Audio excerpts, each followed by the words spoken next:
I get those goosebumps every time you come around, yeah. You ease my mind, you make everything feel fine.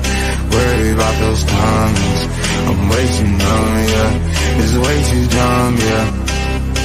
I get those goosebumps every time I need the hype, throw that to the side, I get those goosebumps every time, yeah. When you're not around, when you throw that to the side, I get those goosebumps every time, yeah. 713 through the 281, yeah, I'm riding. Why they on me? Why they on me? I'm flying, sipping low key. I'm sipping low key and honest, fire rider. I get those goosebumps every time you come around, yeah. You ease my mind, you make everything feel fine. Worry about those times, I'm way too numb, yeah. It's way too dumb, yeah. I get those goosebumps every time I need the hype, throw that to the side, I get those goosebumps every time, yeah. When you're not around, you throw that to the side. Good evening. Welcome to Loaded Mag NUFC. We're live from the sun because it's pretty hot here in Ireland. How about you, Richie? It hasn't been, I would say, overly sunny, but it's been like really muggy and humid and stuff like that. So the heat's here. We've got all the windows open, all the doors open to try and cool the house out, but there's just no air coming through to do that. It's just unbearable. But apart from that, loads going on. But great to be here with you tonight, mate. And new set of shows. Yeah, exactly. New set of shows. Loads going on, but not so much going on in Newcastle terms. Let's say it's been kind of quiet with the international break. But yeah, new shows. So the idea here behind these shows are that we get fan groups from all over the world that will come and they'll tell us about their group, what they do, how they meet up, what kind of events they organize. Maybe they want to inform other people in their location to come and join their group, and hopefully they'll expand and we can build a nice little group together, and a nice little fan groups all over the world. So we had to start somewhere, and I had to start with the Irish Mags, because and guess what came for me today? My Irish Mags top. How about that for timing? Personalized. Yes, it's pretty. No, I like the personalization. That on the collar is the DS. DS, yeah, exactly. But it's way too hot to wear it. So I'll have to. Don't worry, there'll be plenty more days to wear that. But yeah, so that's the kind of the idea behind the shows. And we brought the Irish Mags on tonight. Of course, I'm in that group in the WhatsApp chat, and it's very active. That group, but. Of course, Richie, you will know from meeting me first on matters that I thought I was the only Newcastle fan in Ireland, or the only real Newcastle fan. People might say, "Oh yeah, they support Newcastle." They don't really have that much of an interest. But yeah, I found out afterwards there's plenty of Newcastle fans in Ireland, and all four corners of Ireland as well. But shall we meet some of them? But the thing is, though, have we got all four corners covered tonight? No, we won't. We'll have just Connacht and Leinster. That was a good idea. Next time, that's what we'll have to do next time. Get the four corners covered. But and of course also Martin. Martin was with us in Loaded Mag as well. He's originally from Newcastle. So do we qualify him as half the time he's Irish, half the time he's English? Depends who's winning. An Irish mag, can't he? Really, an adopted Irish mag. Let's get the lads on. Let's bring them on. We'll bring on Tev first. Welcome, Tev. What's the story? How are you doing, lads? Not too bad, Tev. Nice to meet you, mate. Nice to meet you. As you can see, Dash showed his jumper. I have the same jumper, whipped it off. It's about 27 degrees at 7:30 at the night. So it's the summer solstice in Ireland tonight. So we won't wear the jumper today, but lovely to meet you all. And thank you for the opportunity. You know, you'll get to meet a few of the lads. Obviously, it's a bit biased today with terms of Leinster and Connacht, but sure, look, we'll represent the four corners, but we'll try it, you know. Well, let's get on to another of our Irish Mag colleagues. Let's get on Jamie. Welcome, Jamie. How are you, lads? How you doing? Not too bad. And you're rocking the gear, Jamie. Oh, of course. Now you see the jumpers that you all got today. They're I wouldn't be wearing that, not in this heat. No, But no. sporting a nice little sporty t-shirt. But always repping, always. And Alan, I'm going to bring on next. And Alan, I don't know, should I call him Alan? Should I call him Alex? I don't know. It's kind of, he's expecting me to call him Alex. So welcome, Alex. How's it going, lads? How are you? Yeah, how's it going? Evening, mate. All right. Welcome to Loaded Bag. Thanks very much for having us. No bother at all. So, lads, let's get started. So, yeah, so I said to Tev, I was talking to Tev about getting you guys on. Said I wanted you to tell everyone about Loaded Mag. So I know I'm not going to ruin it by telling everyone all the great things you're doing and the nice little fan base you've built. But you guys, tell us all about the Irish Mags. Well, I'll jump in here. So the Irish Mags are essentially, we're a group. I mean, we're about 300 strong now at this point, of just crazy Newcastle fans who are. I mean, a lot of the lads in the group are based in Dublin or Ireland, but they're originally from Newcastle. There's a lot of just Irish people. But yeah, look, it's just a group of lads who are all a bit mad. A bit. Yeah, you know yourselves, lads, but they're all a little bit mad about Newcastle. Very opinionated, very outspoken, but it's great crack.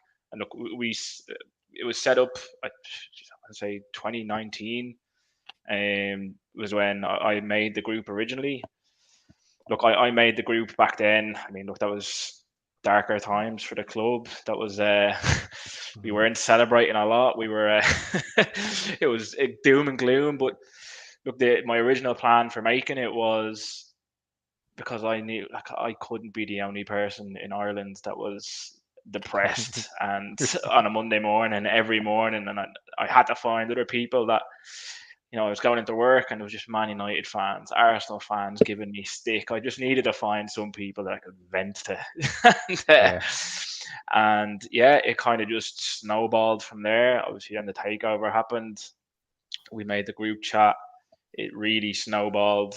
Look, Tev is a massive part of it. Tev's jumped in and Tev's kind of grabbed it by the scruff of the neck, and we've got lads like Alan and everything on. Look, there's a lot of people in the background that are doing amazing work. I do want to shout out the guy called Scott. Daz, you'll know him yourself. Yeah, the president. The El Presidente. Yeah, Scott Fitzpatrick is he's an absolute godsend to the lads who are looking to get tickets, because look, obviously it's extremely difficult for anyone to get tickets to Newcastle matches now, even if you're based in Newcastle. But Scott's kind of grabbed that by the scruff of the neck. He's really helping people get over. But yeah, look, there's a lot of people in the background that are doing really good work, and yeah, that's kind of just a base of what we are. I'm sure Tev will have a lot more to add into that, but yeah, that's kind of just in a nutshell. Well, before we go to Tev, I want to. So we know that you guys kind of just put together that line of merch yourselves, just reaching out to a company, and you also mentioned Scott on coordinating any kind of tickets that can be shared around with people. But then what else do you do, guys? I know the answer to this already, but what else are you doing? Drink. So it's actually more. So as what Jamie was kind of saying, I think the big thing about the Irish Mags is the community. I think before, and the lads will kind of say it, there's so many Irish fans that go to games, go watch kind of games in terms of in Dublin and Galway, in Four Corners, Ireland, but nobody would talk to each other. Like, you'd go to the airport and it'd be a full Ryanair plane going to Newcastle for the game, but nobody would chat to each other. So it's mad to think that there'd be full intakes going Friday and Saturday for a game, coming back, no one chat to each other. People watching games with Manchester United fans, Liverpool fans, Newcastle fans in the same bar, not even chatting to each other. So I think the big thing for us is about community. You know, it's about getting the lads together and making sure that whether you're Newcastle, whether you're in Dublin, whether you're in Galway, you're part of a community. And that's where it kind of started from WhatsApp, which is a community-based social media channel. But in terms of growing from that, obviously we have the likes of our regional bars. We have the Irish Strawberry, which is the Bleecker Street bar in Dublin. So Johnny Leahy, who runs that, he used to be the head chef of Newcastle United in the 90s. He moved over and we were obviously in the Camden. But once myself, Jamie, Alan, Christian as well, once we met kind of, Johnny, I think it was a match made in heaven. I think we both kind of had the agreements that we need to be running our match day meetups there. And I think it's a great community, a great place to host our community because it is Newcastle orientated.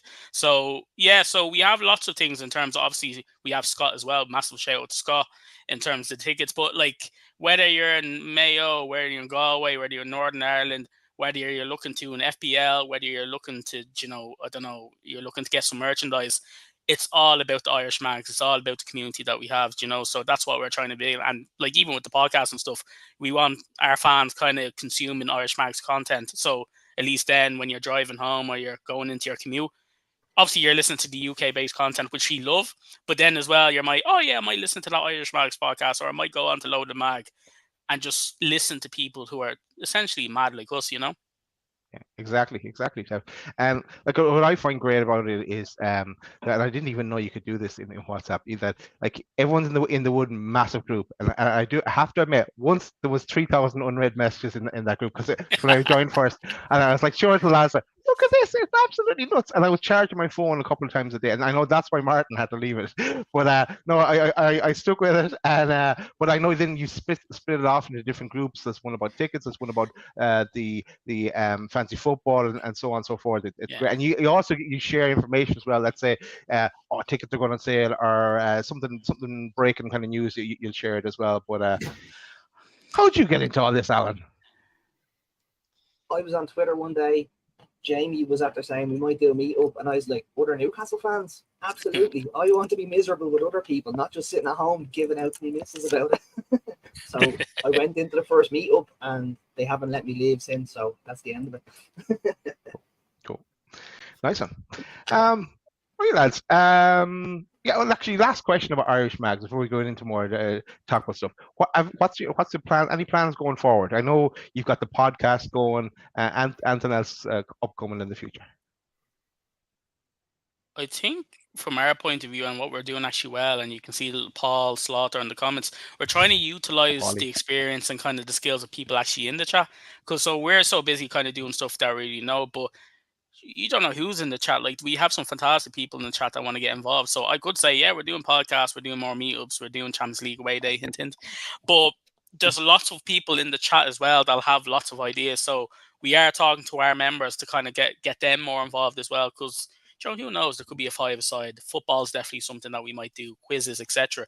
But like, it's all dependent on the skills that we have in-house as well. Because obviously you see us three today, and then you'll see more in terms of the committee. But at the end of the day, this is for Irish Mag. So that's how we kind of blend our ideas in terms of forecasting. Like, whoever's involved, whoever has a skill set, they can come on board and kind of say, oh yeah, we should do that. And then we let them at it, Cool. No, there is just something I'll add to that, is that so like everything Tev said there, like we're looking to get a few extra bits going. But I mean, at the end, there is another thing of, we have kind of met with and spoke with the club now on a couple of occasions. So I mean, what we want to do is essentially make Irish Newcastle United fans have as easy access to Newcastle games, everything, as humanly possible. We've met with the club. We've had some kind of good chats with them about their ideas for the Irish Mags moving forward. We are kind of waiting for something back from them, but there is more to come on that. So, kind of watch this space on that one. But yeah. Cool. Let's. So yeah, if you haven't joined Loaded Mag, sorry. Well, if you haven't joined Loaded Mag, what are you doing anyway? But if you haven't joined the Irish Mags, join up with the group, and you'll get chatting with the lads. And there's so many people talking about so many different topics. It'll keep you entertained, if nothing else. And some great characters in there. And some Sean Casey's in there as well, and Nags and Sean Casey. It's going to happen. That pay-per-view fight is going to happen one day. We might have to host it on on the Champions League away day. Right, let's get into some of the topics, lads. And look, I'm going to talk about. I'm going to jump here first. This guy, someone familiar to us, someone we don't want to see again, maybe after last weekend. But Evan Ferguson, there was talk where he was pulling out of the Irish squad that he might be heading towards playing for England. But and I know Pete on the 12th man alluded to that as well. Not happening, Pete. Definitely not happening, because he's come out and said no, he wouldn't be allowed back into Ireland if he ever changed allegiances. So let's rule that one out straight away. But that's with a bit of a Newcastle link in there, and England Ireland link. But let's talk about the Champions League draw. What do you make of the draw, lads? How do you think we're going to get on? Richie, we go to you here, because we talked a bit about it, but have you changed your mind, Anthony? Do you think we're going to come out of the group, or what's your thoughts? I think we'll come out of the group. I think we'll probably come second. I think it'll be us and PSG that go through. Don't know what order, but you never know. Our home forms, different class, so anything's possible on those Champions League nights at St James's. So it's obviously just any points we can pick up away from home, because they're three fantastic venues to go to. For anyone who's going to be going away to those away days, they're away days that we wanted. I think when we did that Champions League show early in the summer, I don't know if you were on that one, Daz, when we preempted all the draws and stuff like that. It was thereabouts the end of the season in May. We did the little preview of the Champions League. I think I actually mentioned that as a dream group of destinations to go to and stuff like that. So if it is a bit psychic vibe there, possibly, I don't know, but it's. I think it is. Everyone says it's a group of death, but it's definitely something that even the bookies are saying that we're second favourites to qualify out of the group as well. So it's whatever going to happen. It's going to be a Champions League campaign to remember. And as we said before, for me, the minimum, I want us to at least finish third on the group, and then our European campaign can continue in the new year in the Europa League, which, to be fair, is probably a competition where you could probably get down to us and Liverpool towards a final or something like that, and we can get revenge for the other week. Hopefully, something like that was the case. But look, we're all here just to enjoy it this year, and then obviously we can build on it in the years to come. So, and what a way to enjoy it there with the group that we got. So there we go. Oh, exactly, Richie. Be interesting on it. Once we hear that Champions League music at St James's Park for the first time, I think that's going to be absolutely amazing. But Tev, we'll go to you. Are we coming out of the group, Tev, or what's your thoughts of it? I think the only thing that matters is we're going to these places. We're watching these games. A few seasons ago, I think I seen Newcastle versus Rotherham. Is it? Now we're going to Milan. We're going to Dortmund. We're going to Paris. So this is a huge change of fortune. Now, would we get out the group? I still think probably second or third. I think one team in there is going to have a stinker. I think it might be Dortmund or it might be PSG. I think Milan are strong. But I think it's about the experience as well, and just making sure that we're going there, we're enjoying ourselves, but we're not there to, as what did he say, not here to take part. We're here to take over. Exactly. So obviously we won't win the Champions League, but we're not going there to lose 4-0 in Milan, 4-0 in PSG. So I think we'll be competitive, and I think the lads will be waiting for these games. So yeah, hopefully we'll get out the group. But at the end of the day, what a group, Yeah, exactly, Jeff. Jamie, would you be worried about our form going into a Champions League campaign, or is it just that go out the window? It's totally different. No, it's completely different. Look, I'd seen a lot of a kind of doom and gloom over the last 2 weeks about the club, about did we kind of peak? Was last year just a blip? But look, I think I read as well that on those exact 4 fixtures last season, we're on the exact same amount of points, but with better goal difference. Out of those exact 4 fixtures last season, I don't think it's as bad as people are making it out to be. But as you said, I think the Champions League is a different beast. I think those lads are going to be hungry for that. There's so many players there. Look at Bruno. All he ever talks about is Champions League. He wants to play Champions League. I don't think that they're going to let themselves perform bad or let bad performances kind of creep in. But at the same time, it's just a group of death. But it's a group of death in terms of big named clubs. If you actually look at the clubs, look at their teams, there's not a lot of quality outside of PSG. Obviously, PSG or PSG, they're on a different level, but there's not a whole lot of players in Dortmund that would probably get into our starting 11 or into our match day squad. Well, match day squad's a bit of a push because we don't have a lot of great depth, but I really think that we could take 6 points from Dortmund and Milan at St James Park. I don't see why that's not possible.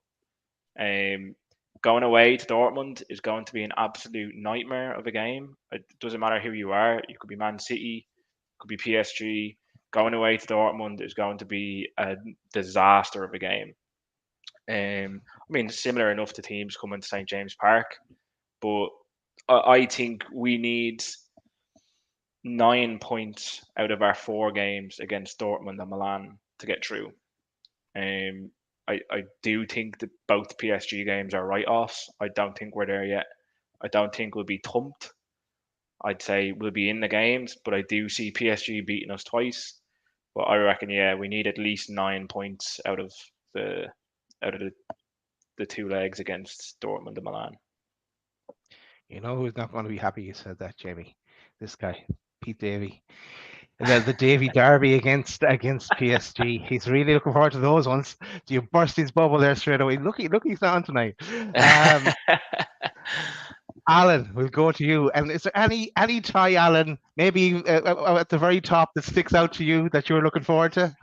Why are you looking forward to this Milan match in a couple of weeks? Why? No particular reason other than I'm going, you know yourself. But yeah, now as the lads were saying, look, you don't get into the Champions League and want to draw teams that you're gonna comfortably breeze past and get knocked out in the round of 32 by Real Madrid.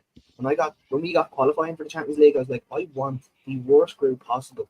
I would have liked Real Madrid to be in category or in Group A. We would have loved them to be our big boy in the group. I think we're going to surprise a lot of teams, and I think this group is going to surprise a lot of people. Everyone will take points off everyone, but nobody bar Newcastle will take points at St James's Park. That's one thing I can guarantee, unless they come out and they have a very, very good game. Champions League nights under St James's Park lights, PSG won't want that. Mbappe won't know what hit him. Dan Burns going to have him in his pocket the whole game. Oh, Danny Byrne. Clip that one. Ekitike didn't even make their Champions League squad for PSG. So yes, enjoy. Right. Yeah, when you see him getting linked to the likes of Everton there in the transfer window there a couple of weeks ago, you go, he's kind of falling well down the pecking order. That's called karma, Daz. Yeah, that's exactly what that is. Right, sticking with the Champions League team, I couldn't see a nice graphic with our squad listed, so I made my own.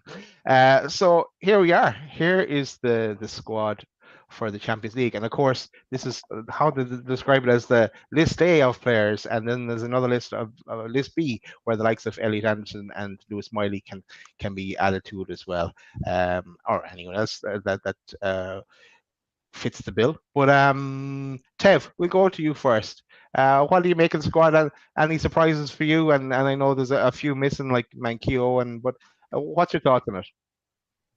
I think we knew what we were coming into. I think from the transfers that we had over the summer, I think it's about squad depth, and you can kind of see it. So the likes of Livramento, the likes of Hall, just making sure we have backup, because if they play for the Champions League, that means Trippier and Byrne can kind of play in terms of Premier League, and then vice versa. Obviously, Trippier will be more than likely playing for the Champions League, but at least it gives us that depth.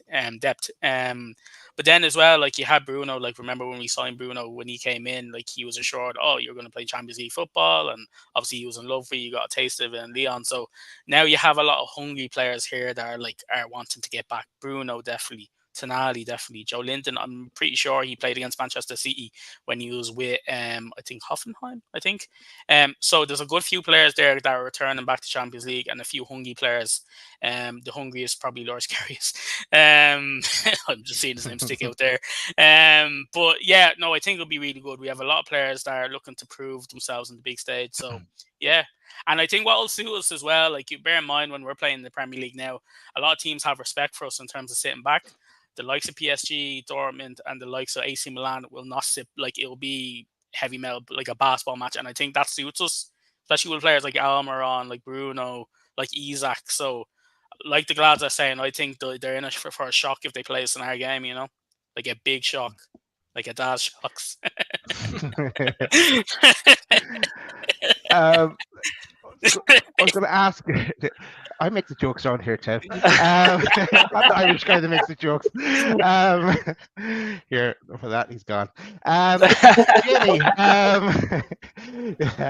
Jamie, ask you a similar question around the squad, but I also want to bring in that Manquillo isn't part of it, and of course. Kraft as well is only coming back from injuries, but were you surprised that Manquillo didn't get a move in the summer? There was a bit of talk of him going back to Spain. Yeah, like I thought that was a done deal at one point. I remember reading, I think it was on Twitter, that there's a couple of different reporters saying that he was granted his move. Eddie actually wanted him to stay, but he wanted to return back to Spain, play first team football. I was actually surprised when the season started and he was still there. I thought it was a foregone conclusion, but I'm not surprised that he's not in the squads.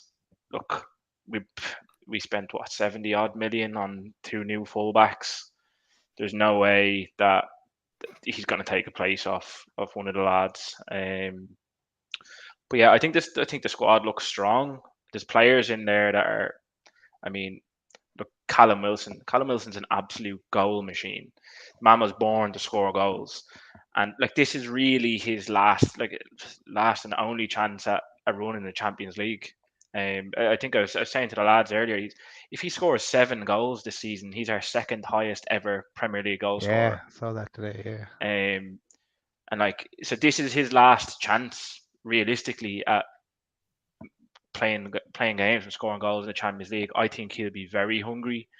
Then you've players like Anthony Gordon, who wants to put his name out there. He's hungry. He's just going to. I cannot wait to see him up against. I think it's Ryerson. It's Dortmund's right back at the moment. I cannot wait to see Anthony Gordon run at him at St. James Park. But yeah, look, I think we have the squad there. Tev hit on it. Sandro Tonali. I mean, what was the Champions League semi-final last season? Bruno, Champions League with Lyon. It might be like delusion, but my brain just won't let me think any other way that we're going to have a go at these and we're going to take points off some of them lads. Cool. Good, Jamie. Alan, who's scoring the first? What's your thoughts on the squad and who's scoring our first Champions League goal back in it? Who's got our first Champions League goal is definitely going to be Sandro Tonali at the San Siro, and he's definitely going to absolutely go mad. And come over to hug you. Exactly. The squad itself, look, there's no surprises bar Matt Ritchie not being named in it. Why give him a contract if you're not going to put him in the squad? It's a strange one. But come here, I know we're constrained by homegrown and home trained players and all these ridiculous rules. But why did we give him a contract if he's literally just going to sit there as a first team coach? Make him a coach. It doesn't make any sense to me. But like, Eddie knows best. I just like to give out. That's my job. Yeah, no, I agree with you. Look at like Matt Ritchie, Paul Dummett, Mark Gillespie. They have a role to play, but it's not playing football for us. I don't think certainly they're not in training. Certainly not Champions League. Football. What do you do for a living? I watch Newcastle train. I watch Newcastle play football, and I'm on 10 grand a week. What? Nice if you can get it. Richie, any surprises for you from the squad announcement? I think just a little at this point that we've obviously had to reduce what the squad that we're meant to have, because obviously the Champions League it's normally 25 man, but obviously we didn't fill the quota. Obviously the qualification stands of some of the players and stuff like that. So obviously our squad got reduced out to 23. So that's a little bit disappointing on that front, obviously, because we discussed that on that Champions League show that we did. I think it was at the end of the season. About when we would joke about bringing people like Tim Krul back and Fraser Forster, because they were like obviously people who were that would you rather have Mark Gillespie as a keeper, or would you rather have Tim Krul? But it also ticks the box on that sort of front as well. And so yeah, it was interesting. It's a little bit disappointing. Obviously, we lose a 2-man, and obviously, as I said, some of the names have had to miss out because of that. Unfortunately, so it's a shame on that front, especially because Matt Ritchie's been a decent servant for the club, and it would have been nice to be in and around. Obviously, he's still in and around the squad and stuff, but to be to get the chance to be playing a Champions League game at St James's Park or any of the venues that we've got in the group as well, it's the once in a lifetime things for players. Do you know what I mean? Especially some of the players still in the Newcastle squad, because everyone's aware we're ahead of the project where we're meant to be. And it's Callum Wilson's obviously he's never thought he would have been playing Champions League football and going to these places. Same with Matt Ritchie, really, when you think about where they were when they joined the club and how long. And obviously Matt Ritchie's been here for years now. Do you know what I mean? He's been as I said, a fantastic servant. Yeah. It's a bit like with Jamal Lascelles as well. Do you know what I mean? He's been there the similar time as Matt Ritchie, and he's a fantastic servant. And obviously, his place could have been in doubt a little bit had we brought in another centre back, which obviously a lot of Newcastle fans had targeted as possibly been at an area of weakness in the window. Obviously, we didn't address that when it came down to it. So, he's probably licking his lips. He's club captain, and he's doing a bit like Matt Ritchie. He's watching from the sidelines every week and picking up his bookings on the sideline and stuff like that, and getting these club fines for that out of his wages for whatever reason. But it's nice for them like that. But I do feel a little bit good for Matt Ritchie on that front. But just while one about the Champions League, was a couple of questions I want to ask the lads. Just their opinions on, obviously, do you feel that? I'll do this one to Tev first. Are you concerned that? Obviously, someone mentioned in the comments before about Bruno's obviously looking forward. He's a Champions League player. He wants to be playing this competition every year. Do you feel that? Obviously, we saw how the form was for Newcastle leading into the Carabao Cup final last year. How our form dipped off going into the final. Are you concerned how our form is going to be in the league, in and around Champions League fixtures up until the turn of the year? You want me to? I do. Sorry, apologies. I do. Right. But you have to kind of think about it as well. Like, that's why we kind of expanded the squad in terms of Livramento, the likes of Hall, the likes of Tonali, etc.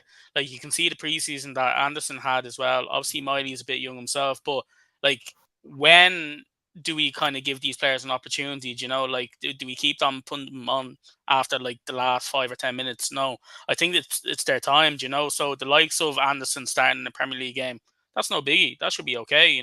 By then Willock should be back. We'll have Longstaff, who's not in the team now. He could start a Premier League game. We should have trust with these players. France 1-0. We should have trust with these players that, they will be able to play Premier League football, because that's the point of expanding the squad. If we use the same 11 players as we did, we can see in the last season near the end, they were dropping like flies. We have to have trust in the players.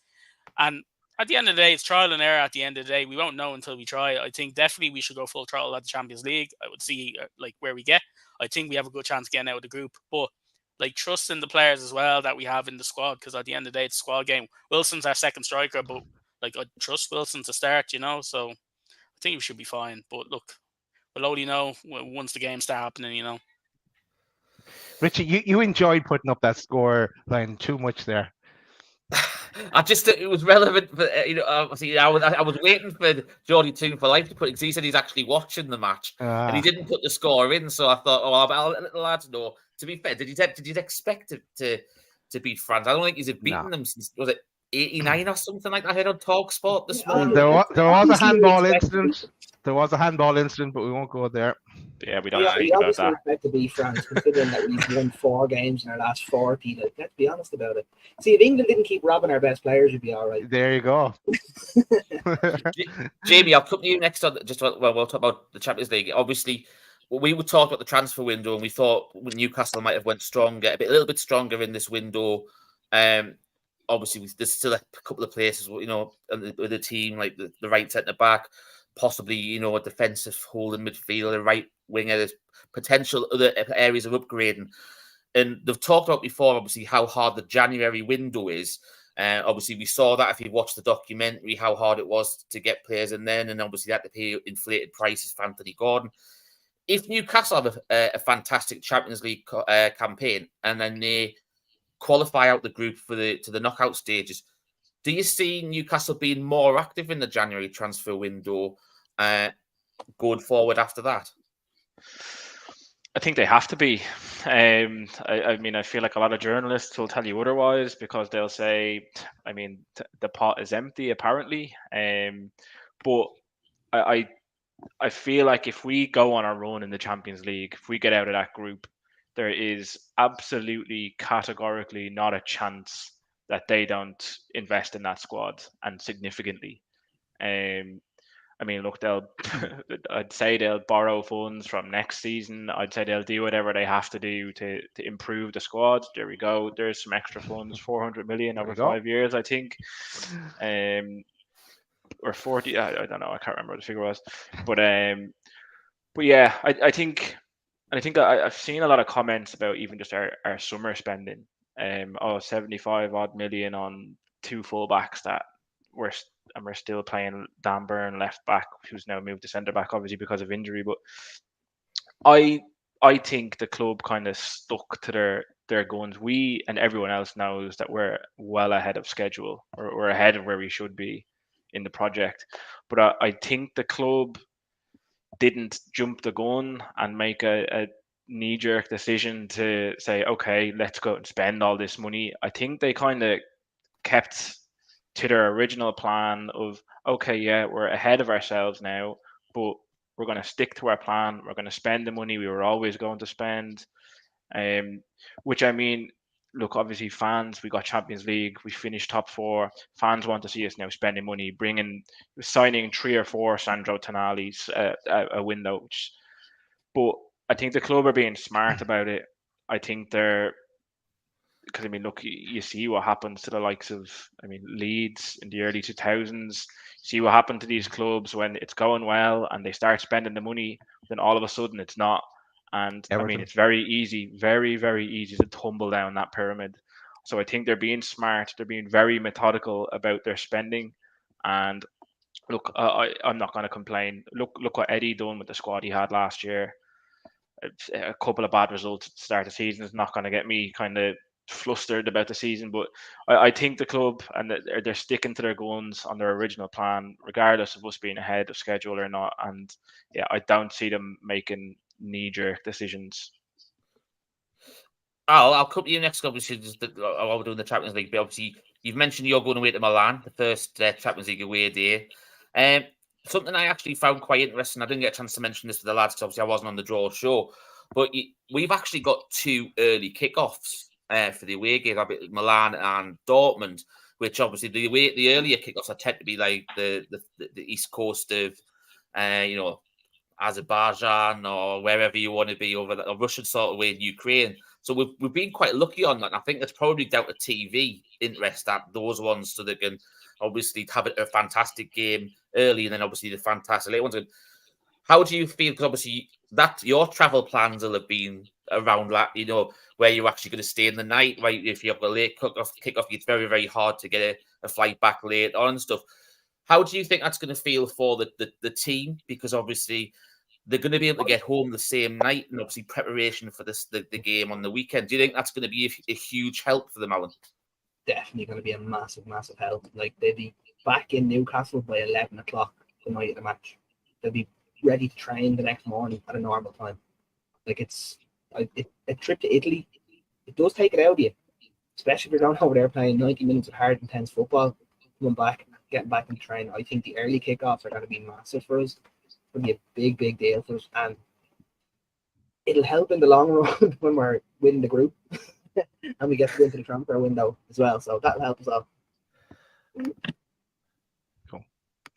Cool. And also, Richie mentioned Azerbaijan. And if you are a Newcastle fan group in Azerbaijan or anywhere else in the world, we want to hear from you.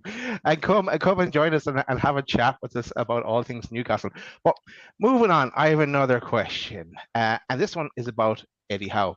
Now, after the Brighton game, there was about 2 people on Twitter that were saying Eddie out. But let's play out a silly scenario, and that the owners were to listen to those 2 people on Twitter, and they made the change, right? They made the change, and they got rid of Eddie, and they brought in. There was calls for one man to come in, and that man was our Alan here, was to come in. Alan, what you're in charge of Newcastle United. What are you changing going into the game against Brentford? No pressure. I'm going to say something very controversial. I'm dropping Nick Pope. Ooh. Martin Dubravka starts. I was just thinking today, the last game of last season, he came in against Chelsea, and I said something to Jamie and Kevin. I was like, he's passing the ball 40, 50 yards to feet. I've never seen him do this before. Now, he's a vampire keeper. He's terrified of crosses.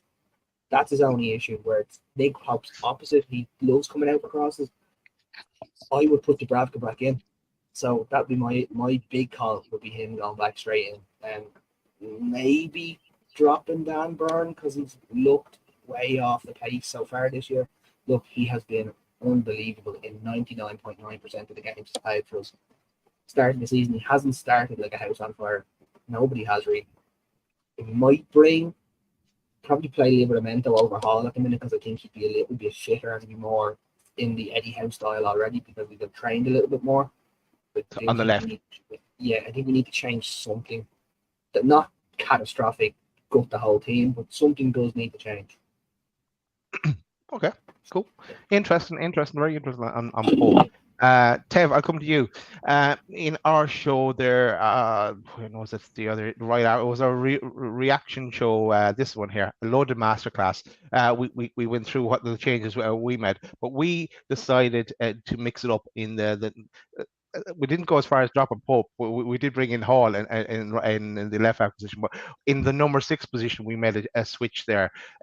What would you do? What would you do to mix it up going into Brentford?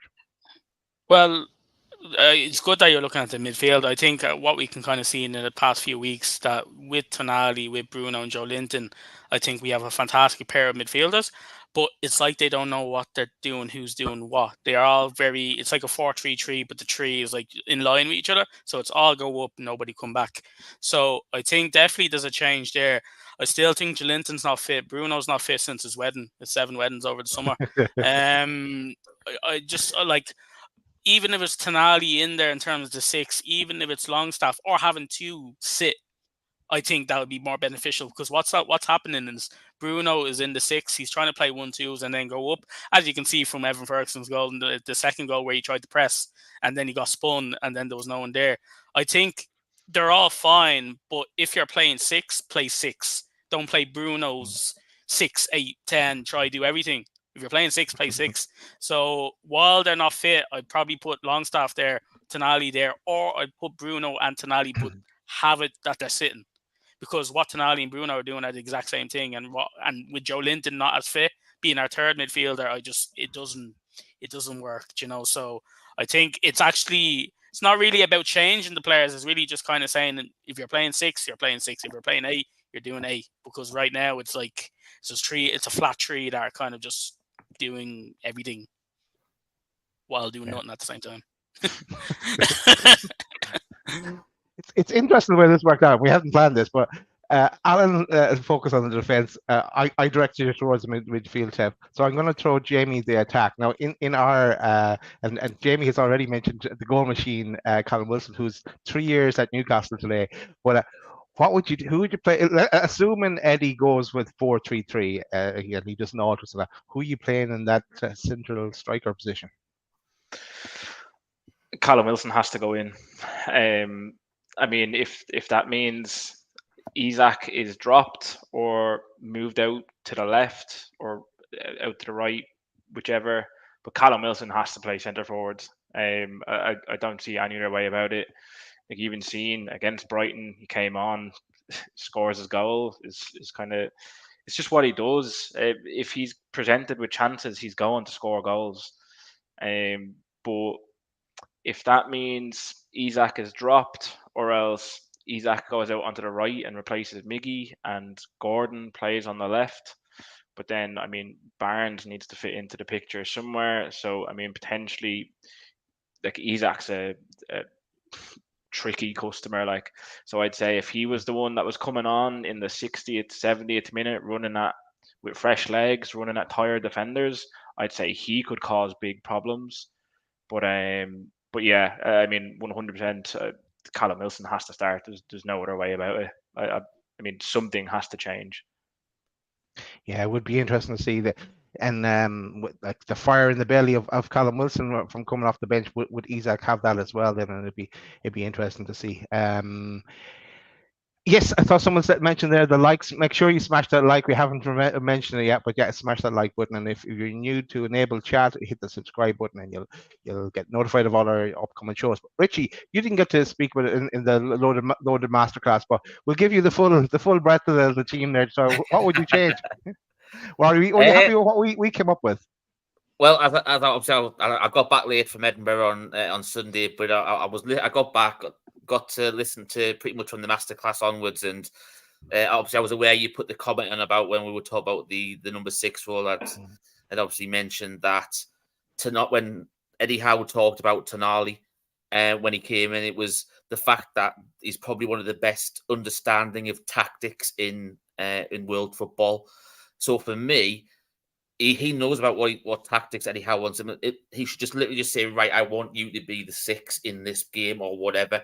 Because as Tevin mentioned before, we either they all do something together or they don't. They don't know the rules. And I think this is what this is the problem gelling the midfield that we've got the minute. We've mentioned it quite a few times on the channels since we presumed it was going to be a Bruno Tonali J7 midfield. That what Eddie Howe wants, he wants a fluid midfield.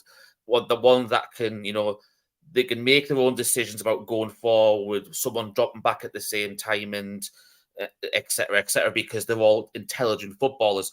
But the problem is they don't have the experience of doing it together yet.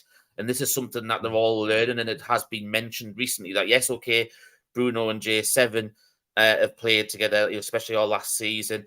But before that, J7 would play on the left. Then he's come back into midfield. He's played a bit more in midfield now. Then you're bringing someone who's coming from a different league, not used to the pace of the Premier League compared to Serie A.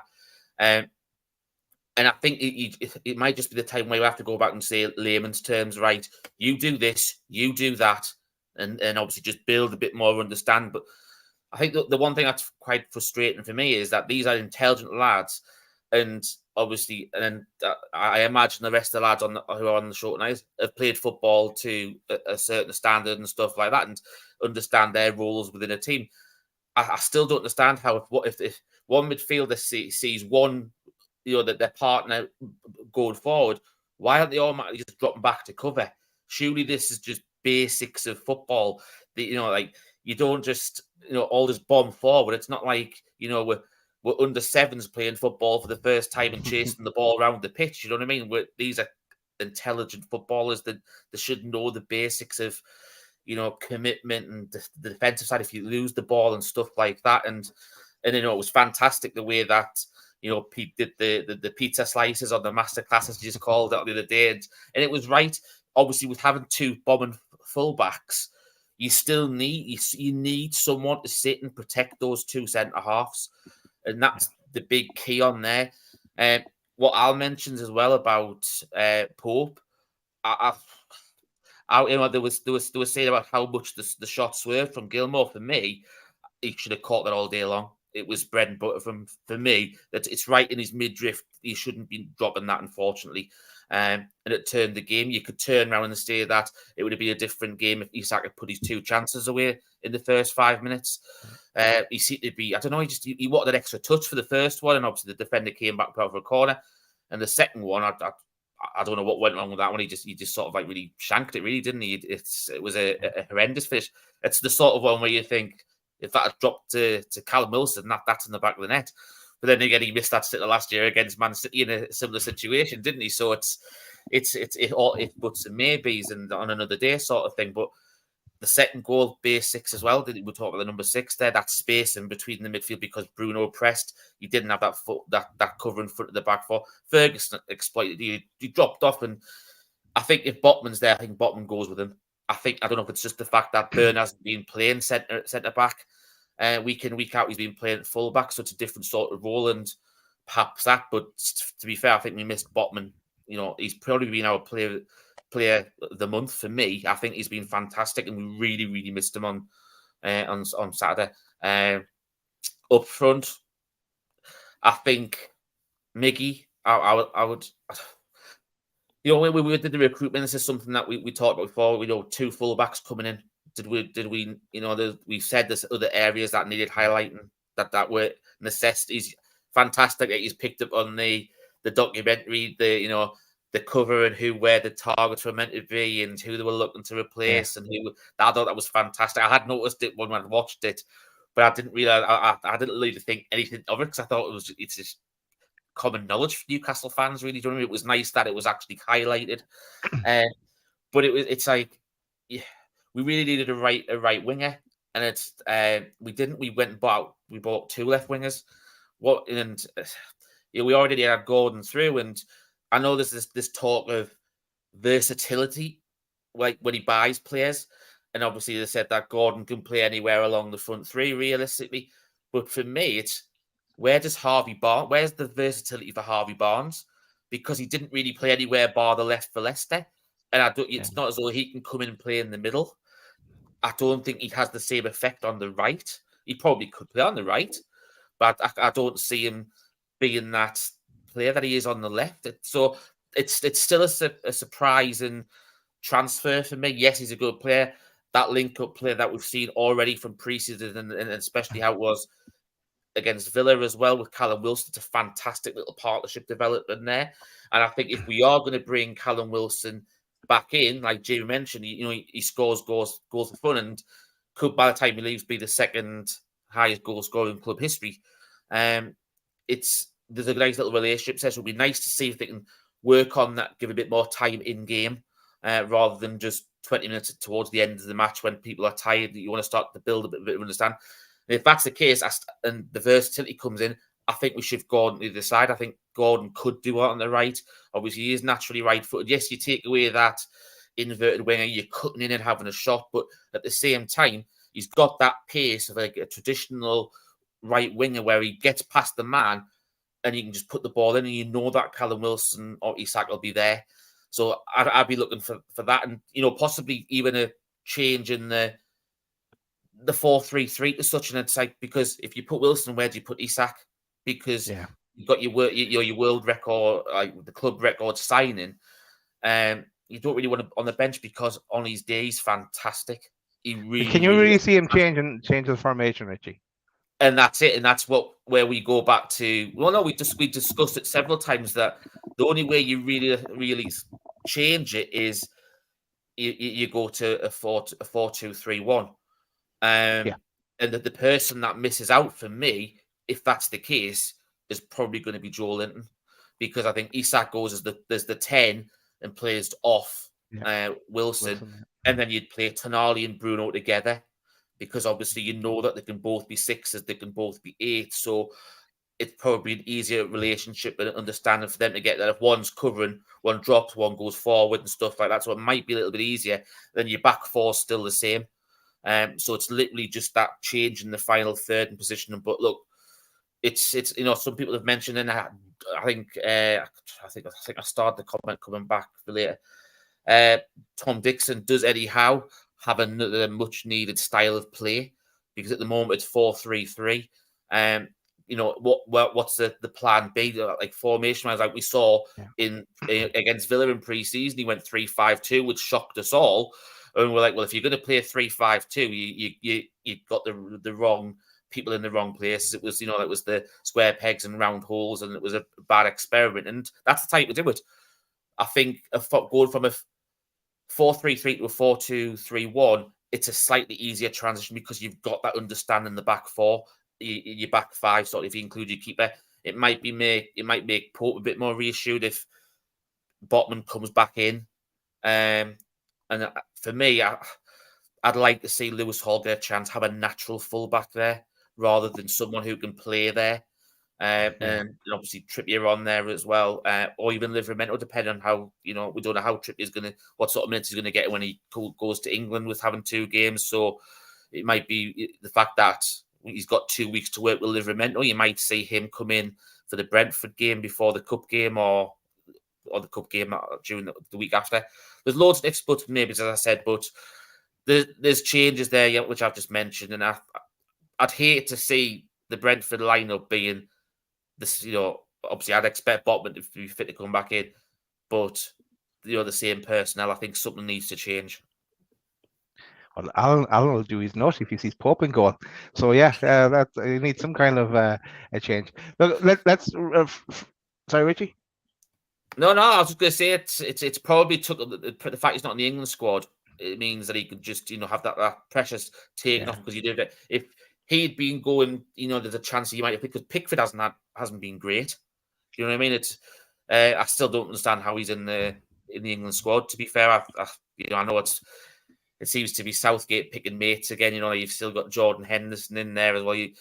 I feel a bit sorry for people like James Ward-Prowse, who's had a fantastic start to the season for his new club, and you've still got Jordan Henderson, who's paying still a big part lead in Saudi, getting paid ludicrous money, and he's not challenged himself. He's not playing against the highest standards. So for me, if anyone that goes to, it was the same when they went to China. The league's at the standard you should be playing in. For, you know, if it's an England friendly, fair enough, call them up. You know what I mean? But if it's we're talking about qualification for the Euros, so you shouldn't be playing these players. So sorry. Did I ever tell you that my little boy calls Pickford small dinosaur? That's what he called him, small dinosaur. I don't know where he got that from. I wouldn't. Anytime he sees him, they're a small dinosaur. Why did you call him small? Why is he a small dinosaur? Anyway, let's move on. A few little topics to bring up, and then we'll go to some questions from the chat, Richie. So yeah, that's the first item is Elliot Anderson. He withdrew from the Scottish squad, and I know people were much like Kevin Ferguson. People were saying, does that mean now he can play for England? And technically he could, but it looks like he's made his mind up there. So hopefully he's back with us doing it. It's only something small. But jump in, lads, if there's something you want to say on any of these topics. So that's Elliot Anderson. Hayden, sorry, here he is. Hayden is gone to Standard Liège, so gone on loan to the Belgian Pro League. So he was looking for. Wasn't he talking to Sheffield Wednesday, and the move to Luton fell through, as well. So yeah, nice to see him that he got a couple. Good to see him getting some game time and getting back playing. He doesn't have a future at Newcastle, but yeah, good to see him get back and get some minutes, and hopefully the injuries are behind him now. Then next topic I just want to drop in as well is we signed two young players as well. So we signed Trevan Sousi. Here he is, Trevan Sousi. Tevin? Any relation to you? No, Tevin? it could be. It could be. But Trevin, yeah. But it just shows in terms of Eddie Howe and kind of the Dan Ashford, etc. Just looking at the young players, I think, regardless in terms of who we bring in January in the future kind of transfer windows, what we'll know, we'll always bring in 4 to 5 kind of young, aspiring kind of top talent from Europe, and that's what the big clubs do. So we're acting like a big club, you know. So I think the more of them will kind of come kind of goal for us in the next few years, where we have about 20, 21, 22-year-olds who are the best players in the world. That can only give us kind of great momentum moving forward, you know. Exactly, and of course there's a blast of Irish players that joined there as well. Yeah. Sorry, Alan. just on that guy Leo Sharhart that we signed from Wolves, Yeah. I actually told the lads the night we were playing Brighton that we were after signing him. I got wind of that because a bit in the know. Someone In I the know. Yeah, Do you, someone I that's- know do is you, actually do you get all? part Is of that Wolves. where Sean Casey gets all his info? Through Yeah, you, I, Alan, is it? I text him all the time. No, I tell you, I know someone who's part of the Wolves setup, and basically they were like disgusted that he signed for Newcastle. They were like, "This kid is the be all and end all. He is going to be the top of the game." And I said to the lads, like, "We're signing this kid from Wolves. Haven't heard of him." And then about 6 weeks later, we finally signed him, and I was like, "Oh, I was right." So that's my claim to fame. Nags is going to be after you now, Alan. Oh yeah, Back those in the nose guys. Richie, you were talking about Trevin. You sent us on a wonder goal he scored, didn't you? Nope. In the chat. It wasn't. No, the two that I talked about, obviously, it's fitting at the lads. One with the Irish lad, it was Castle Heffen, and then obviously he was just joined as well. And also there was the rumour about Kevin Zeffy that was meant to be joining from Inter Milan as well. I don't know what happened on that one. It was, there was a lot of really strong rumours. Alan might know from his in the know sources. No. He may be able to tell us a bit more. I think Sean said it. Daz would talk about in the know. Should we just ask your friend if he has any inside information? I can ask him. If you want, Richie. You had to think about that for a minute, didn't you? Yeah. So I've been talking to Alex for a while. Even Alex, Alex Murphy. But Sean Casey's saying that they'll come back for him in January. So hopefully that one goes through as well. And of course we have, I think it's Reece Byrne as well, the goalkeeper, as well, that signed up with us. But yeah, then there's some bad news. Then when we wish the best of luck to Steve Harper, who suffered a brain hemorrhage there during the week. So best of luck to Steve Harper. Get well soon, Steve. From everyone on the screen and all the lads at Loaded and everyone in the chat as well. Speaking of the chat, Richie, let's go and see, is there any questions or comments? There hasn't been many, to be fair. Lisa put it at the start. Question for the lads. Did he get across for many games at St James's Park? I know obviously you discussed it a few before off screen, but Tevin, we'll go to you first and we'll work out with Jamie and after that. Yeah, so I get to a few. See, my mom's sister married a Newcastle local, so I have family over in Newcastle. So I think once I was a kid, I was kind of forced to kind of go. But having family there, like, it's now like a religion. So like I tried to get to as much games as I can. Obviously, with the new ticket situation, it's a bit harder. But like the likes of Nottingham Forest last season, where I went away, I left St Patrick's Day, left Ireland for St Patrick's Day to go to Nottingham, but that 2-1 away game, probably Isaac last second, probably will remain with me the rest of my life. Nearly lost my knee. The whole place went. But just, yeah, I try to get to as much as I can. I was at the Liverpool game. So I probably left the stadium last. But look, I like with the lads, I think we're all just trying together just to kind of make sure, even if we don't get to games, we have somewhere to watch the game in terms of Dublin, Galway, and Northern Ireland, and the other places as well. So yeah, I try to get to as much as I can, but like now with the setup that we have, it's actually not a bad thing if I don't get to a game. I get to watch it with the lads in era. There we are, getting locked at Shark Bar. That's Shark Bar. Yeah. Yes, I had dinner down the corner there one day. Yeah. Nice. Jamie, how about you? Yeah, so look, like I was saying beforehand, I try as much as I can, but over the last year we've been buying a house, so I've been told I'm not allowed to go, and then we're getting married next summer, so again that's on hold. So, but yeah, look, the handy thing is that the lads will always help people get tickets. So, I mean, look, I'm a member, but I'll always try help any of their lads get tickets if they need them or anything like that. But yeah, unfortunately, I don't get over as much as I'd like to at the moment. But look, we'll see. That'll change. Al, how about you, mate? Yeah, I was at the Liverpool game with Tev, unfortunately, as well. I was saying to Daz when I came out, basically last year I applied 14 times and got 0 tickets, and I've applied for 3 games this year and 3 times I pulled out. It's literally look at the draw. And then obviously I'm going to Milan in 2 weeks' time, but I'm in the home end. So I'll say nothing about that, but that's true family, friends that I know over there. But yeah, I try minimum 1 game a year is my goal. But anytime an opportunity arises, I'm on a plane. So that's where we go. Don't worry, Al. We'll put your picture up when we have a Milan away days. We'll get them to look out for you. It's obviously when you're over here, you've got your regular haunts, like obviously everyone knows about the strawberry, the shark bar. You've got obviously the diary setup as well. I don't know whether you were aware, you might have been, but obviously there's a new Irish bar open on the quayside in Newcastle, the Dublin there. So definitely check it out. It's been given some fantastic reports and stuff like that.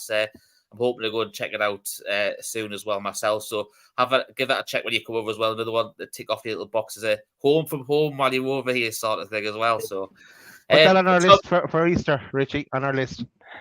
It's just around the corner from the hotel you were at last time in April. Yeah, just around the corner. It won't be the Aiken side this time. It'll be the Dubliner. I can guarantee it. Tom Dixon wants to know, lads, where do you think we'll finish this season? I'm a winning the card. No. I'll go 6th or 7th. I'm not saying last year was a complete overperformance or a blip, but I mean the entire league.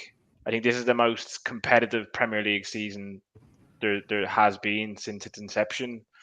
Like you look at teams like West Ham, Villa, Brighton, the recruitment they're doing is just outrageous. And then you have like the regular, top 6, big 6, whatever you want to call them, the cartel.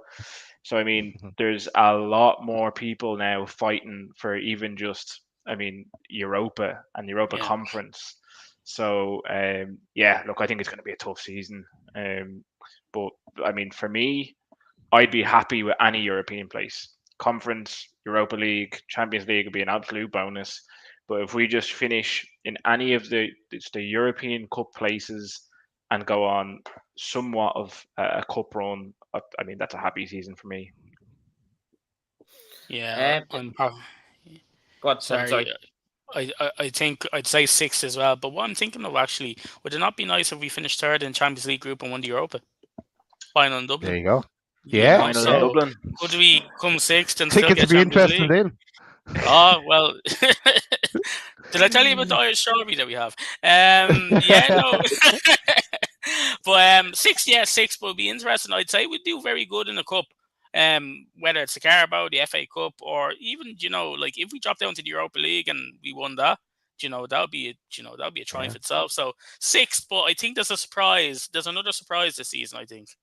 Well, we'll have to get past City if we want to go on a Carabao Cup run anyway. Yeah. So. Sure, look. Look, you have to beat the best to win it. You're right. That's what I said to Dad in the chat last week. You've got to beat the best at some point to win a trophy. So the benefit we've got at St James's, and it's the early round, so you never know. You don't know what sort of team Pep might put out, so you might do us a little bit of a favour. Fingers crossed. Just the last question I've got to start, and obviously transfer window shut last week.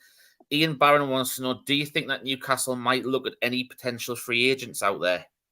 No. They're free agents for a reason. Yeah. Even I think De Gea is still available, isn't he? You're looking for a keeper. Last year. Yeah, I know. No, I don't want him either. But no. Take Maxi back on loan in January. Another left winger to our our plethora there already. No, I think we're fine for now in terms of free agents. But yeah, no, look, we it's still time to kind of see players like the likes of Hall and kind of Livermento as well. So look, I think we've had a hard start, but I think now with Brentford at home, I think after that it's a lot of winnable games. I won't say easy games because there's no easy game in the Premier League, but we'll start seeing our squad kind of come back to life and kind of, well, hope to God, come back to life and starting to blitz teams. I missed the 6-1s and 5-1s. Yeah, I think when we see Joe Willock come back, I think that's going to be a massive boost to the squad. I think we miss him terribly in the middle of the park. So bad. You're so right, Jamie. It's a bit like, we looked at when we went to Villa last year. We saw how much we missed Sean Longstaff when he wasn't there, and it's all these hard, nasty yards that you don't see people sometimes do, and people don't realise what they actually do when they're on the pitch, that you miss them when they're not there, sort of thing. And you're right with what you say about Joe Willock. His energy is just phenomenal going forward and stuff like that. So I've got a message from, I don't know if Niall McGuinness, I don't know if he's in the Irish chat with you, but he's just put on, it's not a question, but an invite for all the Irish mags from the Northwest Irish mags, that they've got Keith Gillespie joining on the 24th of September for a watch along of the Sheffield United game in Derry. Yeah. Nice one. Nice one. So that's Niall. That's part of the Derry group with Mark. So yeah, they'll be having Kika Gillespie for a watch along on the 24th of September for the Sheffield United game. So I think there's still tickets that are kind of available. So he's kind of saying, look, if there's anybody that wants to watch it with Kika Gillespie in Derry, give them a shout. And I think there's still limited tickets left. So like, again, where we say, like, Irish Mags, we are a group or community, but we're also an umbrella. So the likes of the Northwest Mags, Dublin, Galway, Cork, it's a kind of a community where we can kind of share these kind of events and ideas. So yeah, they have Kika Gillespie, so, and it's only for a tenner, I think. So it's good value. Nice one. Nice one. That's it. Questions. Thanks, Richie. Let's give a shout out to our sponsors. Shout out to theradiatorshed.com as we put Alan in jail where he should be, and Jamie. And here are the lovely radiators, or models of them, that are available via the Radiator Shed. And there's Russ there with Callum Wilson. Also, shout out to the Install Works if you need to get them installed. And H2O Bathroom Design Co., the Northeast's largest supplier of Velcro and Botch bathroomware. Team Valley Gateshead, over 20 years established, ran by the family. Get down to the showroom on 11th Avenue, Team Valley Estate, Gateshead. And these are all the bathrooms in the showroom, which have probably changed. We must get some new pictures now at this stage. But yeah, check that out if you're in the market for a bathroom, or you know someone that is. That is our sponsors. But that's it for the show, lads. So thanks a million for coming and joining us, and a great bunch of lads having a bit of a chat about Newcastle. And I could be chatting to you in the group, but finally get to meet you virtually face to face, and I will get to meet you face to face. I'll have to get up to Dublin, but it's nearly easier for me to go to Newcastle than it is to go to Dublin. It cost me the same. But yeah, we'll meet up at some stage, and hopefully maybe even at a game. But we've got a few more shows probably coming up before we kick back into the Premier League game against Brentford again. But yeah, we'll advertise them in due course. But that's it, I guess. Make sure you hit that like button on the way out. Make sure you join the Irish Mags if you're not in there already, and make sure you subscribe to Loaded as well. That's it. There's only one thing left to say. Richie, you can say it. How do you like that? Good night, everyone. Good luck. Good night. How you like